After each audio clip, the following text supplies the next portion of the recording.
Howdy, my name is Kevin Henretty, and for this project I worked with a student organization here on campus called Aggie Replant, and together they worked for Bastrop State Park and the Lost Pines Recovery Campaign to go out to Bastrop State Park and try and help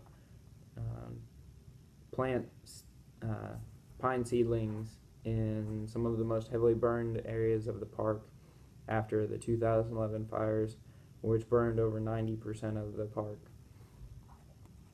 I chose this project mainly from the stance that I knew a few other people who were interested in doing it as well, and I saw it as a really good opportunity to go out and spend a Saturday with them and be able to really strengthen those relationships that I had.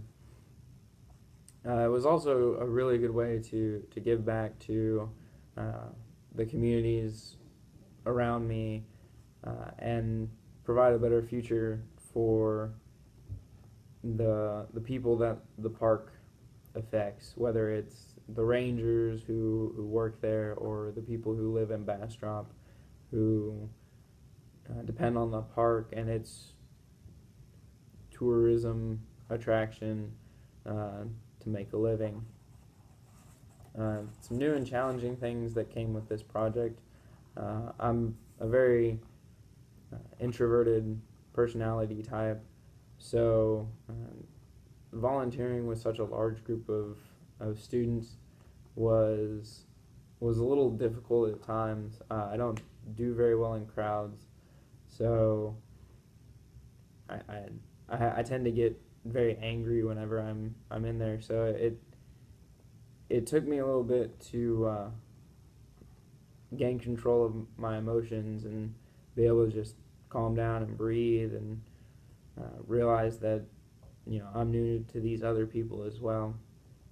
Another new aspect to this was that I've never done any planting of trees, let alone seedlings out in the middle of a forest that you have blackened, burnt tree trunks that are still standing that could fall at any moment.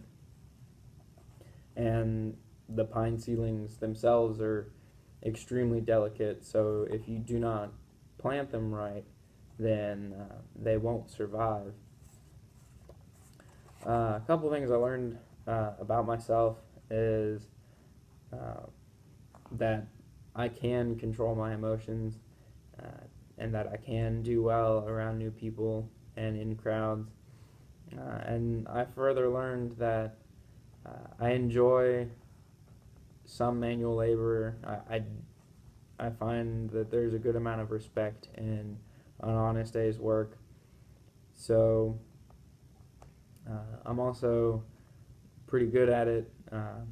It didn't take me too long to figure out what exactly I needed to do and where I needed to look that were good spots to plant the seedlings so that they do survive.